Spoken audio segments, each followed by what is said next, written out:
they were given intelligence to. So Khamenei, for his own political naivety, took last year's endorsement by Trump, or the kind of pullback for Israel, the green light that he would still be protected. And that was his biggest mistake. So what we have now at the moment is that the Americans have realized that the Iranian street demonstrations needs a new regime. And so the Americans have to remove their old elements in power, and they need to reconstruct a new one. Yeah. And I think, and therefore what they've done, as you see, they targeted specifically. They took out Khamenei. They've taken out, so again, more military advisors as well. And Donald Trump said, and Al Jazeera reported this. He said, "We have leaders in Iran, and we know who they are." Yes. So they didn't just attack, because attacking without putting ground forces on the ground and expecting the people to rise up, yes, is not rational. Or the IRGC to give in and surrender is not rational. It means to take over. It means that they already have people in the regime which they want to put in place, yes, as a new front for America, and effectively wipe out the old front. So there's a background here which has been brewing for many decades. And I'd like just to add one more thing. I understand kind of the emotional kind of anti-American position of the Muslim and larger world. But we've been here before. We saw Saddam Hussein. They built him up. They built up his army and etc. And then when they attacked, we realized Saddam Hussein's whole regime was very hollow. And we're seeing that again with Iran. They built it up. Even today, the general staff of the Iranian army gave a announcement or briefing that essentially they will, revenge this and revenge America. This is all bluster. We've all heard this for decades now against America. But the fact is that Hezbollah has not acted. The proxies have not acted in Iraq. The proxies have not acted in Yemen. Yes, they've just given their support. There's no action then, which means this thing about them sending missiles over Dubai, whatever it is, these are pinpricks. All of these bases, American bases, have already been vacated. Yeah, these have no impact. They've not attacked the naval presence of America in the Gulf. That is where you should be targeting if you're going to target. So despite the fact that their supreme leader has been assassinated, there has been absolutely no action from Iran apart from these. Isn't that part of the course with this region? There's a lot of talk, but if you go back to leaders, even the Hamas leader being assassinated, the gates of hell would be opened. I mean, very muted. Saddam Hussein, when he was overthrown, very muted. Syria, that dictator had to flee. When you look at, all the instances where there's been a lot of bluster, and it was like, I think they fooled the West into thinking that this has to be a red line. The Israelis, and now obviously Donald Trump has proven there is no red line. They can do whatever they want and act as they want, whenever they want and however they want, because this region, the Muslim world, is so disunited and so fractured that it cannot even come to a unified position where they attack or where they can condemn the Israeli attack on the Iranians. Listen, just stay. Sorry, can I just add one? Can I one more thing? Very quickly, because I've got another guest coming in. But please do. Go on, self-contained, because the fact is that Iran, this kind of circus of the nuclear issue, if they had built the nuclear bomb, they would not be in this position now. They joined the Nuclear Proliferation Treaty, which is an optional. They didn't have to go through this. North Korea, Pakistan, they built their weapons very quickly. Yes, they could have, within a fraction of the time that they've been doing this media circus on the nuclear issue talks, they could have built the bomb by now. Yes, and that would have been a different reality now than what exists today. So they had no intention of building that bomb. Okay, and that was the problem. Well, let's go to my next guest. Sheikh Adnan Rashid, welcome to Islam Channel's news coverage on the war on Iran, I suppose. What do you make of this? Did the Iranians make a huge blunder in not getting a nuclear weapon? Okay, we're waiting for him. Thank you. Sorry, thank you so much for inviting me to address this point and other points. I believe Iran had the capability of building the nuclear weapon, and they didn't do it because they were pressured, they were sanctioned. There was a lot of scrutiny as to the nuclear program, and clearly Israel wasn't very happy with the nuclear program, and US was following, I believe, instructions from Israel, although a lot of people don't see that to be very feasible. But I think it's Israel that's dictating policies to people like Donald Trump and other American politicians. Now everyone's talking about it, or even influentials within the US, people like Tucker Carlson and others who are raising these questions as to how much control the Israel lobby has over US policies. So the pressure was coming from the US mainly, okay, and Iranians were under immense pressure. Perhaps this is the reason why they couldn't build the bomb. Because they were under extreme scrutiny. But I was listening to the interview of the Omani foreign minister, who was part of the negotiations between Iran and the US, and he mentioned specifically that Iran was willing to give up all its ambitions as far as the nuclear weapon is concerned. They wanted to give away their stockpiles and everything. Adnan, you're right. They were willing to do what Gaddafi did in Libya and basically give up everything just to be reintegrated in the community, into the international community. But they didn't. In your view, I mean, you've been quite critical of the Iranians because of their policies in Syria, their promotion of a very revolutionary form of Shia Islam and their destabilizing actions, as you would see them, across the Middle East and perhaps the Muslim world. Are you pleased that at least somebody's taken action against what you were always calling a regime? I mean, you called it fireworks when they last intervened, as they would call it, for the Palestinians. What's your view today?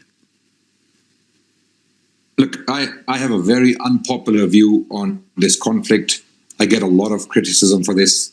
My view is that both entities, as far as Muslims are concerned, the State of Israel and the State of Iran, or the current regime of Iran, are very, very damaging to Muslim interests in the Middle East. Israel is occupying territory. Israel is sabotaging a lot of Muslim interest in the Middle East, and Iran, on the other hand, wasn't playing a very positive role either.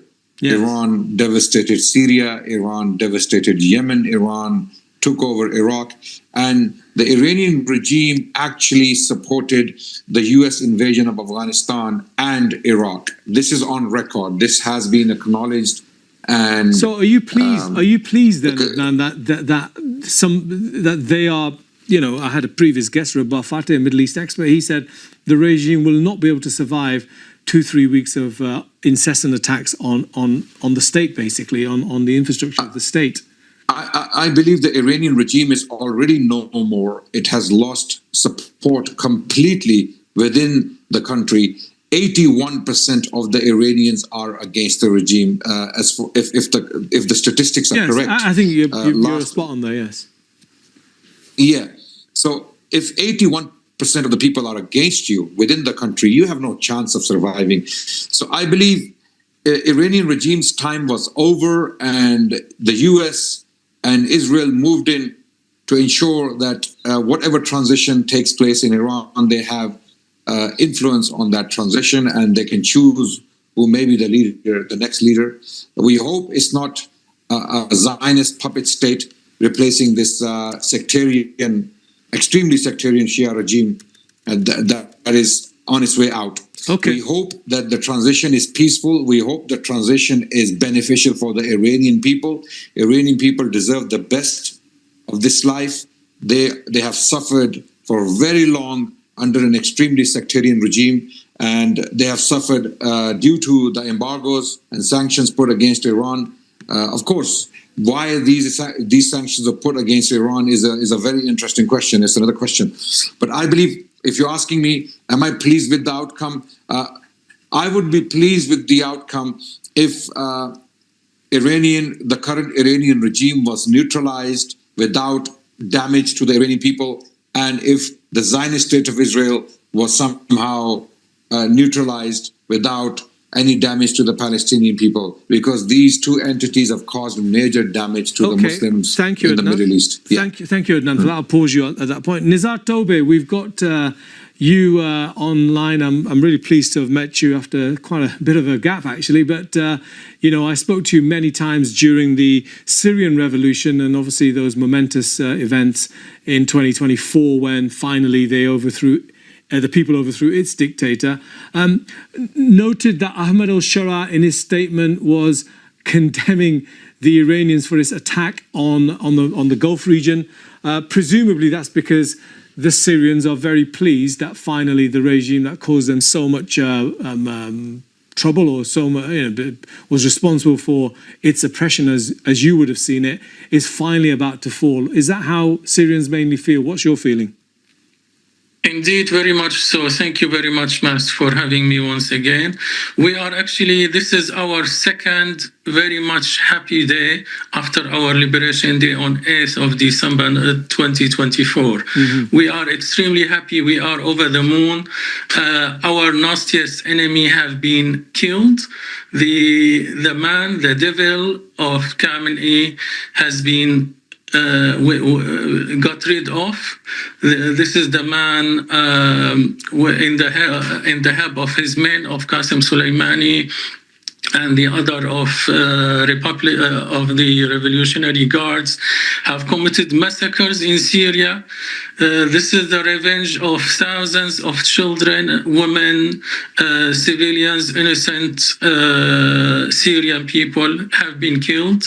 And you can see that from their response, they are responding by firing rockets to Gulf states and to the area, to Jordan,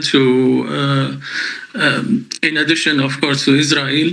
So basically our situation or our position is that two enemies is fighting each other. Israel is our enemy, and Iran, the regime of Iran, is our enemy.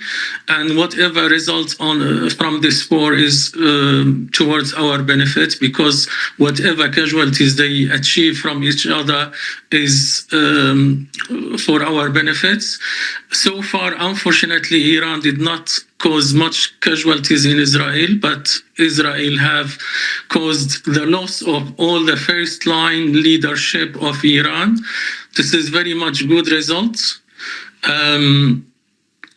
Maybe, as I said, we are extremely happy. Okay. I cannot congratulate Israel, unfortunately, because they are our enemies. But we cannot hide our joy and our happiness, because finally justice, God's justice, is being achieved. The dua, the prayer of all the injustice, the killed people in our Syria have been responded to. Okay, well, thank you. That's what I wanted to know, and I'm really pleased you said that in a very eloquent manner. Noman Hanif, I think all three of you have expressed views which are not the mainstream view in the Muslim world. I know today if you go online, there's a lot of sorrow and a lot of support for the Iranians amongst Sunni Muslims as well, because they see this as the last bastion of opposition to Israel, as the only ones who could have done it, could have got a nuclear weapon, could have fired the weapon. There's a reason for that. Noman, go for it quickly. It's Adnan. Oh, sorry, Adnan here, yeah. My question was to Noman, but go on, you come in and I'll go back to Noman as well. I was going to say that there's a reason why people feel so strongly towards Iran. They have this sympathy for Iran because they think Iran was the only country defending Palestinians. People like myself say that this cannot be true, because if they were defending Palestinians on humanitarian grounds or religious grounds, let's say, they wouldn't have committed a genocide in Syria. Close to 1 million people were killed in Syria, and they were killed directly through Iranian support. But Adnan, if it wasn't for Iran, just to jump in, they see that differently. Inter-Muslim wars are like normal. You know, we have wars amongst ourselves, but it's when